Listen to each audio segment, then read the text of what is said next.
بسم اللہ الرحمن الرحیم۔ بسم اللہ الرحمن الرحیم۔ السلام علیکم ورحمۃ اللہ وبرکاتہ۔ عزیز طلبہ، امید ہے بخیر و عافیت ہوں گے۔ تفسیر جلالین سورۃ النساء سبق نمبر 179 کے ساتھ آپ کے سامنے حاضر ہیں۔ آج کا سبق انشاءاللہ وَإِذَا ضَرَبْتُمْ فِي الْأَرْضِ سے لے کر آیت نمبر 102 مَيْلَةً وَاحِدَةً تک ہوگا۔ عزیز طلبہ، سبق کی ابتدا کرتے ہیں۔ اعوذ باللہ من الشیطان الرجیم، بسم اللہ الرحمن الرحیم۔ ترجمہ دیکھیے، وَإِذَا ضَرَبْتُمْ فِي الْأَرْضِ، اور جب تم سفر کرو زمین میں، فَلَيْسَ عَلَيْكُمْ جُنَاحٌ أَن تَقْصُرُوا مِنَ الصَّلَاةِ، پس نہیں ہے تم پر کوئی گناہ یہ کہ کم کر دو تم نماز سے، ان خفتم، اگر تم خوف کرو، ان یفتنکم الذین کفروا، یہ کہ تمہیں فتنے میں ڈالیں گے وہ لوگ جو کافر ہیں، ان الکافرین کانوا لکم عدوا مبینا، بے شک کافر تمہارے کھلے دشمن ہیں۔ جس سے پہلے آیات میں جہاد کا اور ہجرت کا ذکر تھا، تو جہاد کرنا اور ہجرت کرنا، اس میں سفر کی بہت زیادہ ضرورت پڑتی ہے، اور اللہ تعالیٰ نے مسلمانوں کے لیے ہر قسم کے احکامات کا خیال رکھا ہے۔ شریعت اس کا بڑا خیال رکھتی ہے۔ تو اب سفر میں نماز کا بڑا خدشہ تھا صحابہ کرام کو کہ کہیں نماز ہم سے فوت نہ ہو جائیں، تو اس لیے نماز کی اللہ تعالیٰ نے خصوصی رعایت رکھی اور اس میں سہولت دی۔ قصر کا حکم اس آیت میں بیان ہوا ہے، اور ایک واقعہ بھی بیان کیا جاتا ہے اس کی شان نزول میں، جو حضرت علی رضی اللہ عنہ سے مروی ہے۔ فرماتے ہیں کہ بنو نجار کے کچھ آدمی آپ علیہ الصلوۃ والسلام کی خدمت میں حاضر ہوئے اور عرض کیا کہ ہم اکثر سفر پر جاتے رہتے ہیں، تو ایسی حالت میں نماز پڑھنے کا کیا حکم ہے؟ تو اس پر یہ آیت نازل ہوئی۔ اگرچہ قصر کا یہ حکم مخصوص حالات میں نازل ہوا تھا، لیکن حالات بدل جانے کے بعد اس کی سہولت باقی رکھی گئی، اور سفر کی مسافت خواہ وہ سفر آرام دہ ہو یا تکلیف دہ ہو، جس طرح بھی ہو اس میں قصر کریں گے۔ تفسیر دیکھتے ہیں، وَإِذَا ضَرَبْتُمْ أَيْ سَافَرْتُمْ، یعنی جب تم سفر کرنے لگو۔ ضرب فی الارض، یہ جہاں اس کے صلے میں فی آتا ہے، فی الارض جب اس کے صلے میں ضرب کے صلے میں آتا ہے تو اس کا مطلب ہوتا ہے مطلقاً زمین پر چلنا پھرنا، لیکن ایک محاورہ بن گیا اور جس کا مطلب ہے کہ دور دراز سفر کرنا، یعنی زمین پر پاؤں کو مارنا، یعنی دور تک سفر کرنا۔ وَلَيْسَ عَلَيْكُمْ جُنَاحٌ، تو تمہارے اوپر کوئی گناہ نہیں ہے کس چیز میں؟ فی ان تقصروا من الصلاۃ، کہ تم قصر کرو نماز میں، یعنی کم کرو نماز کو۔ بِأَن تُرَدُّوهَا مِنْ 4 إِلَى 2، صورت قصر کی کیا صورت ہوگی کہ 4 سے تم لوٹا دو 2 کی طرف، یعنی 4 رکعتوں کو 2 کر دو۔ اور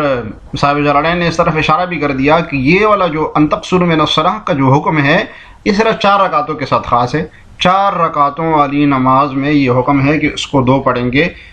ظہر میں، عصر میں اور عشاء میں، باقی سب اتنی ہیں۔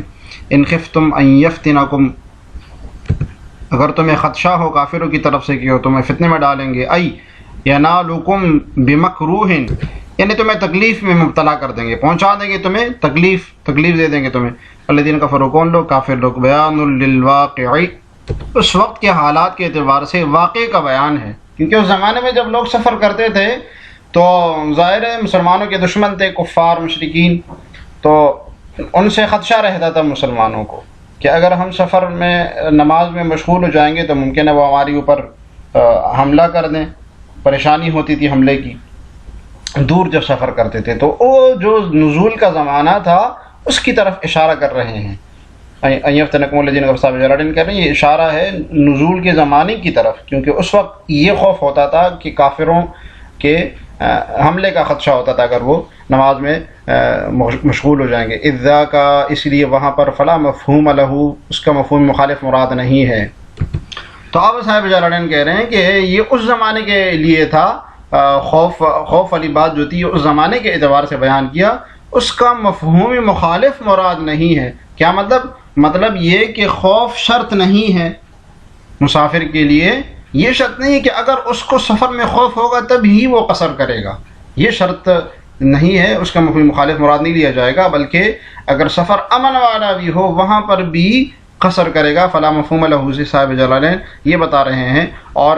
رد ہے خوارج پر بھی کہ جو خوف کو سفر کے ساتھ شرط قرار دیتے ہیں قصر کے لیے۔ تو خوارج کا یہ کہنا ہے کہ اگر سفر ایسا ہو جس میں خوف ہوگا تب قصر کریں گے، خوف نہیں ہوگا تو قصر نہیں کریں گے۔ اب ان کی طرف سے اعتراض ہوتا ہے کہ قرآن میں تو اس کا ذکر نہیں ہے، تو اس کا جواب بھی ہے کہ حدیث میں آیا ہوا ہے کہ نبی صلی اللہ علیہ وسلم مکہ سے مدینہ جب سفر جب بھی کیا کرتے تھے، چاہے خوف ہو چاہے نہ ہو، آپ قصر کیا کرتے تھے، تو حدیث میں اس کی تفصیل آ گئی۔ جی وبینت السنۃ ان المراد بالسفر الطویل المباح وهو 4 برد وهي مرحلتان۔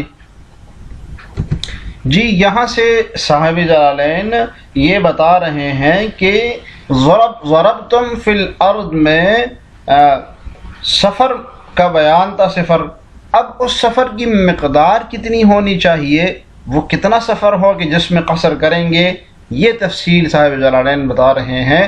یہ حدیث میں سنت میں اس کی تفصیل آئی ہوئی ہے کہ سنت میں اس کو طویل سفر مراد دیا ہے، اور وہ طویل سفر کتنا ہو، وہ طویل سفر 4 برید کے 4 برید جتنا سفر ہو، جو کہ 2 مرحلے بنتے ہیں، اس کی تفصیل بتائیں گے وہ۔ اور ایک جو برید ہوتا ہے یہ 3 فرسخ کے برابر ہوتا ہے، اور 4 فرسخ کے برابر ہوتا ہے، اور 1 فرسخ جو ہے وہ 3 میل کے برابر ہوتا ہے، تو گویا 4 فرسخ کا سفر جو اگر ہوگا اس میں قصر کریں گے، اور 4 فرسخ 48 میل کے برابر ہوتا ہے۔ 48 میل آج کل کے مشہور جو قول ہے 78 کلومیٹر بنتا ہے، اس پر ہم بات کرتے ہیں۔ عبارت دیکھیے وبینت السنۃ، اور سنت نے بیان کیا کہ ان المراد بالسفر الطویل المباح، کہ اس سفر سے کون سا سفر مراد ہے، لمبا سفر مراد ہو اور سفر مباح مراد ہو۔ امام شافعی رحمۃ اللہ علیہ کی مذہب کی طرف اشارہ ہے، وہ کہتے ہیں کہ اگر سفر ثواب کے لیے ہوگا یا مباح سفر ہوگا تبھی قصر کریں گے، اگر سفر گناہ کے لیے ہوگا تو قصر نہیں کریں گے۔ امام صاحب امام حنفیہ رحم اللہ کے نزدیک چاہے سفر گناہ کا ہو چاہے ثواب کا ہو، جس طرح کا بھی سفر ہو اس میں قصر کریں گے۔ وہ 4 برد وهي مرحلتان، وہ 4 برد ہے، اور 4 برد برید کی جمع ہے، ٹھیک ہے، وہ 2 مرحلوں کے برابر ہوتا ہے۔ ويؤخذ من قوله تعالی فلیس علیکم جناح، اور فلیس علیکم جناح سے یہ مسئلہ بھی اخذ ہوتا ہے کہ انہ رخصت لا واجب، کہ یہ رخصت ہے واجب نہیں ہے۔ وعلی شافعی، اور امام شافعی کا مذہب یہی ہے۔ تو یہ جو رخصت اور واجب والا مسئلہ ہے اس کی طرف اشارہ فرما رہے ہیں صاحب جلالین۔ امام شافعی کے نزدیک قصر جو ہے یہ رخصت ہے، اور ائمہ حنفیہ کے نزدیک قصر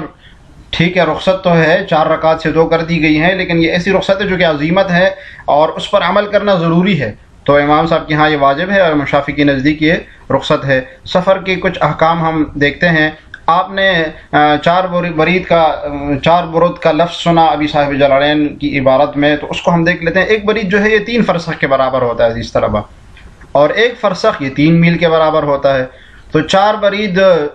جو ہو گئے وہ 16 فرسخ کے برابر ہو جائیں گے، اور 16 فرسخ 48 میل کے برابر ہوں گے، تو یہ 48 میل کچھ تقریباً 78 کلومیٹر بنتا ہے، جو کہ 77.25 اگر اس کو کیلکولیٹ کر کے نکالیں گے تو اتنا بنے گا۔ اب 1 برید کی مقدار ائمہ حنفیہ کے نزدیک جو جدید تحقیق ہے اس میں معلوم ہوئی ہے کہ 22,260 میٹر بنتی ہے، تو اس کو اگر ہم 4 بنائیں تو تقریباً کچھ 80 کلومیٹر کے لگ بھگ یہ بن جاتا ہے۔ اب ہم عزیز طلبہ سفر اور قصر کے کچھ احکام مختصراً دیکھ لیتے ہیں، جلدی سے دیکھتے ہیں اس کو۔ جو سفر 3 منزل سے کم ہو اس میں قصر کی اجازت نہیں۔ 3 منزل کی مسافر انگریزی میل کے حساب سے 48 میل تقریباً 77.25 کلومیٹر ہوتا ہے، اس پر ہم بات کر چکے ہیں۔ تو اس سے اگر کم سفر ہوگا اس میں قصر نہیں ہوگا، جیسے بعض حضرات کا خیال ہے۔ جس سفر میں قصر کی اجازت ہے اس میں پوری نماز پڑھنا جائز ہے یا نہیں ہے، تو عمر رضی اللہ عنہ، علی رضی اللہ عنہ وغیرہم کا مذہب یہی ہے، جو کہ امام صاحب کا بھی ہے، کہ قصر ضروری ہے، قصر کرنا ضروری ہے، قصر نہیں کریں گے تو نماز نہیں ہوگی۔ دوسری طرف عثمان غنی، سعد بن ابی وقاص اور امام مالک، امام شافعی رحمۃ اللہ کا مذہب یہ ہے کہ مسافر کے لیے قصر کرنا اور نہ کرنا دونوں جائز ہے، یعنی رخصت ہیں ان کے ہاں، بس اتنا سا اختلاف ہے۔ سفر معصیت میں امام ابو حنیفہ رحمۃ اللہ کے نزدیک قصر کی اجازت ہے، دیگر ائمہ کے ہاں اجازت نہیں ہے۔ صاحب جلالین نے اشارہ دیا تھا اس کی طرف، مسافر اپنے آبادی سے نکلتے ہی قصر کر سکتا ہے، اس پر ائمہ اربعہ کا اتفاق ہے، یعنی آبادی جیسی ہی ختم ہو جائے گی تو سفر میں قصر کی نماز قصر شروع کر دیں گے۔ البتہ امام مالک رحمہ اللہ کا فتویٰ ہے کہ مسافر آبادی سے کم از کم 3 میل کے نکلنے کے بعد قصر کرے گا۔ آگے چلتے ہیں عزیز طلبہ۔ ان الکافرین کانوا لکم عدوا مبینا، یقیناً کفار تمہارے کھلے دشمن ہیں، بین العداوت یعنی واضح عداوت رکھتے ہیں تمہارے ساتھ، وَإِذَا كُنْتَ فِيهِمْ اور اے محمد صلی اللہ علیہ وسلم جب آپ ان کے درمیان موجود ہوں، فَأَقَمْتَ لَهُمُ الصَّلَاةَ اور انہیں نماز پڑھاؤ، تو دشمن سے مقابلے کے وقت اس کا طریقہ یہ ہے کہ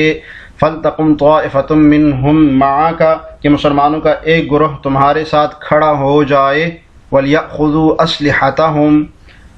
اور اپنے ہتھیار ساتھ لے لے، فَإِذَا سَجَدُوا فَلْيَكُونُوا مِنْ وَرَائِكُمْ پھر جب یہ لوگ سجدہ کر چکیں تو تمہارے پیچھے ہو جائیں، وَلْتَأْتِ طَائِفَةٌ أُخْرَى اور دوسرا گروہ جس نے ابھی تک نماز نہیں پڑھی وہ آگے آ جائے، وَلْتَأْتِ اور آ جائے طَائِفَةٌ أُخْرَى دوسری جماعت، لم يصلوا جس نے جماعت نماز نہیں پڑھی، فَلْيُصَلُّوا مَعَكَ اور تمہارے ساتھ نماز پڑھ لے، وَلْيَأْخُذُوا حِذْرَهُمْ وَأَسْلِحَتَهُمْ اور وہ اپنے ساتھ اپنے بچاؤ کا سامان اور ہتھیار لے لے، وَدَّ الَّذِينَ كَفَرُوا لَوْ تَغْفُلُونَ عَنْ أَسْلِحَتِكُمْ وَأَمْتِعَتِكُمْ فَيَمِيلُونَ عَلَيْكُمْ مَيْلَةً وَاحِدَةً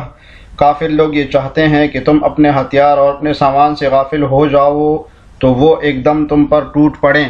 یہ عزیز طلبہ تفسیر دیکھتے ہیں اس کی۔ یہ عزیز طلبہ اس آیت میں صلاۃ الخوف کا حکم بیان ہوا ہے، صلاۃ الخوف کے بعض احکام اور اس کا طریقہ بیان ہوا ہے۔ تو اس آیت کے شان نزول کے بارے میں بھی کچھ آتا ہے کہ ایک صحابی کہتے ہیں کہ ہم رسول اللہ صلی اللہ علیہ وسلم کے ساتھ مقام عصفان میں تھے کہ مشرکین سامنے آ گئے، اور خالد بن ولید جو سخت مسلمان نہیں ہوئے تھے وہ ان کے امیر تھے، تو یہ لوگ ایسی جگہ میں تھے جو ہمارے قبیلے اور ان کے قبیلے کے درمیان تھی وہ جگہ۔ تو آپ صلی اللہ علیہ وسلم نے ہمیں ظہر کی نماز پڑھائی تو مشرکین کہنے لگے کہ ہم نے غلطی کی کہ جب یہ لوگ نماز پڑھ رہے تھے اس وقت ہم ان پر حملہ کر لیتے اور ان کو ہمارے حملے کا پتہ ہی نہیں چلتا۔ پھر تو یہ ظہر کا وقت تھا، تو انہوں نے کہا کہ ابھی عصر کا وقت ان کا آنے والا ہے، جب یہ نماز پڑھنے لگیں گے تو ہم ان پر حملہ کر لیں گے۔ جبریل علیہ السلام آپ علیہ السلام کے پاس آئے اور نماز قصر صلاۃ الخوف کا حکم جو ہے آپ پر نازل فرمایا، اور یہ آیت باقاعدہ نازل ہوئی۔ وَإِذَا كُنْتَ يَا مُحَمَّدْ حَاضِرًا اور اے محمد صلی اللہ علیہ وسلم آپ جب حاضر ہوں ان کے ساتھ، فِيهِمْ ان میں، وَأَنْتُمْ تَخَافُونَ الْعَدُوَّ اور اس حال میں کہ آپ کو خوف ہو دشمن کا، فَأَقَمْتَ لَهُمُ الصَّلَاةَ اور انہیں نماز پڑھاؤ، تو وَهَذَا جَرِيٌّ عَلَى عَادَةِ الْقُرْآنِ فِي الْخِطَابِ فَلَا مَفْهُومَ لَهُ صاحب جلالین نے ایک مسئلہ بیان کیا ہے، مشہور مسئلہ بیان کیا ہے کہ اس آیت کا مفہوم مخالف مراد نہیں ہے۔ کیا مطلب یہاں پر خطاب نبی صلی اللہ علیہ وسلم سے ہے، اس کا مطلب یہ نہیں کہ آپ علیہ السلام کی موجودگی کے ساتھ خاص ہے کہ آپ ہوں گے تب ہی صلاۃ الخوف کا حکم ہوگا کیونکہ خطاب آپ سے ہے، تو ایسا معلوم ہوتا ہے کہ آپ علیہ السلام کے ساتھ ہی۔ تو فرما رہے ہیں کہ یہ ہذا جریٌ یہ جاری ہے علی عادۃ القرآن فی الخطاب، قرآن کی عادت کے مطابق جو خطاب میں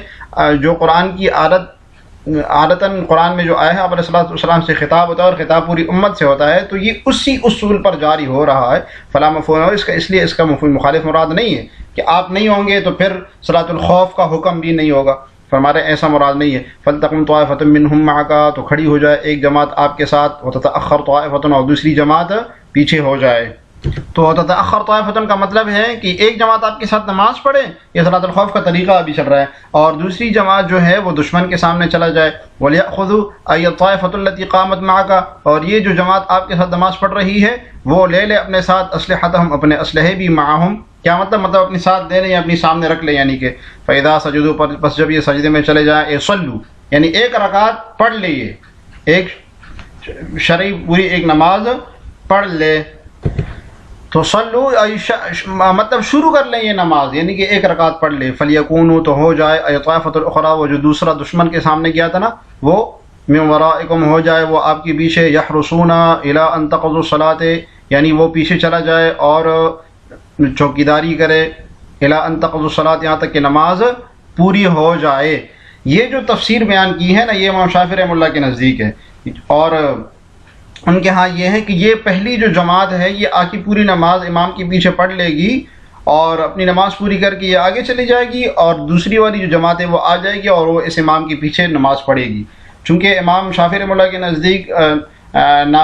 نفل پڑھنے والے امام کے پیچھے فرض کی نماز ہو جاتی ہے، اس لیے ان کے ہاں یہ ہے۔ ائمہ احناف کے ہاں یہ نہیں ہے، ہم اس پر ابھی بات کریں گے۔ ائمہ احناف کے ہاں یہ ایک جماعت ایک رکعت پڑھ لے گی اور دوسری جماعت آ جائے گی، وہ اپنی پہلی رکعت پڑھے گی، پھر دوبارہ پہلی والی جماعت آ کے نماز پڑھے گی۔ وَتَذْهَبْ هَذِهِ الطَّائِفَةُ، اور یہ والی جماعت پھر چلی جائے گی، تَحْرُسُ، وہاں پر پہرا دے گی، وَلْتَأْتِ طَائِفَةٌ أُخْرَىٰ، اور آ جائے وہ دوسری جماعت، یعنی پہلی جماعت نے نماز پڑھ لی امام شافعی کے تشریح کے مطابق۔ لم يصلوا، جس نے نماز بالکل بھی نہیں پڑھی ہے، فَلْيُصَلُّوا مَعَكَ، تو وہ آپ کے ساتھ نماز پڑھ لے، وَلْيَأْخُذُوا حِذْرَهُمْ أَسْلِحَتَهُمْ، اور اپنے ساتھ اسلحہ بھی لے لے، مَعَهُمْ اپنے ساتھ،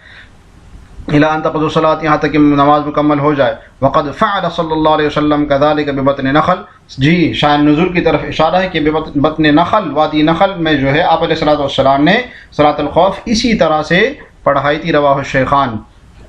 اب عزیز طلبہ، صلاۃ الخوف کے کچھ مسئلے ہم دیکھ لیتے ہیں، مسائل ہم دیکھ لیتے ہیں۔ صلاۃ الخوف چونکہ میدان کے جنگ میں ہوتی ہے اور اس میں عیدگاہ اور مسجد جیسا ماحول نہیں ہوتا، تو اس لیے عمومی جو عام طور پر نماز پڑھی جاتی ہے اس طرح نماز نہیں پڑھی جائے گی، بلکہ چونکہ وہاں تلواریں چل رہی ہوتی ہے، تیر چل رہے ہوتے ہیں، بندوقوں کی گولیاں چل رہی ہوتی ہیں، اور توپیں جو ہے نا آگ برسا رہی ہوتی ہے، اور اوپر سے جہاز بم گرا رہے ہوتے ہیں، تو اس صورت میں لازمی ہے کہ جنگی حالات کے اعتبار سے نماز پڑھی جائے۔ وہاں صورتحال چونکہ مختلف ہوگی، اس لیے اسی اعتبار سے نماز بھی پڑھیں گے، نماز چھوڑ بھی نہیں سکتے۔ نبی صلی اللہ علیہ وسلم سے کچھ 14 طریقے منقول ہے، اور ہر ائمہ نے اپنے اپنی سعودیت کے مطابق ان میں سے ایک یا چند صورتیں پسند فرمائی ہے۔ امام صاحب رحمہ اللہ کے نزدیک طریقہ یہ ہے کہ فوج کا ایک حصہ امام کے ساتھ نماز پڑھ لے اور دوسرا حصہ دشمن کے مقابل رہے، پھر جب ایک رکعت پوری ہو جائے، یعنی ایک حصہ ایک رکعت پوری کر لے، تو چونکہ 2 ہی رکعتیں پڑھنی ہے نا، تو پہلا سلام پھیر کر دوسرے کے مقابل چلا جائے اور دوسرا حصہ آ کر دوسری رکعت امام کے ساتھ پڑھ لے، تو امام کی تو اس صورت میں 2 رکعتیں ہو جائے گی اور فوج کی ایک رکعت ہو جائے گی، اور پھر بعد میں آ کر مسبوق کے اعتبار سے وہ ہم باقی ایک رکعت بھی پڑھ لے۔ یہی صورت امام عبداللہ ابن عباس اور جابر بن عبداللہ کے ہاں بھی یہی صورت منقول ہے۔ یہ جس طلبہ آگے دیکھیے، وَدَّ الَّذِينَ كَفَرُوا لَوْ تَغْفُلُونَ، یہ کافر لوگ چاہتے ہیں کہ تم غافل ہو جاؤ، اذا قمتم الى الصلاۃ، جب نماز کے لیے کھڑے ہو جاؤ، عن اسلحتکم، کس چیز سے؟ اپنے اسلحے سے، وامتعاتکم، اور اپنے ساز و سامان سے، فیمیلون علیکم میلۃ واحدہ، تو وہ ایک دم تم پر ٹوٹ پڑے، بأن یحملوا، صورت کیا ہوگی ٹوٹ پڑنے کی؟ یحملوا علیکم، کہ تمہاری پر حملہ کر لیں، فخذوکم، اور تمہیں پکڑ لیں، وہی علت الامر باخذ السلاح، یہاں سے صاحب جلالین وہ نماز کے اندر اسلحے پکڑنے کی علت بتا رہے ہیں کہ اسلحے پکڑنے کا حکم کیوں ہے، نماز کے درمیان ہی اپنے سامنے کیوں رکھیں گے؟ کیونکہ ہو سکتا ہے آپ نماز پڑھنے لگو اور دشمن آپ کے اوپر حملہ کریں، اس لیے اسلحے کی حفاظت کرنا یہاں سے ثابت ہے، اور اسلحے کو سامنے رکھنا اور جہاں پر حملے کا خطرہ ہو اس کو سامنے رکھنا بہت ہی ضروری ہے۔ یہ طلبہ، آج کے سبق سے متعلق سوال یہ ہے کہ صلاۃ الخوف کا طریقہ مختصراً لکھیں، آپ نے پڑھا ہے، آپ نے جو طریقہ پڑھا ہے اس کو مختصراً کمنٹس میں جواب کی صورت میں ضرور لکھیے گا۔ اللہ تعالی ہمیں جلالین پڑھنے سمجھنے کی توفیق عطا فرمائے۔ السلام علیکم ورحمۃ اللہ وبرکاتہ۔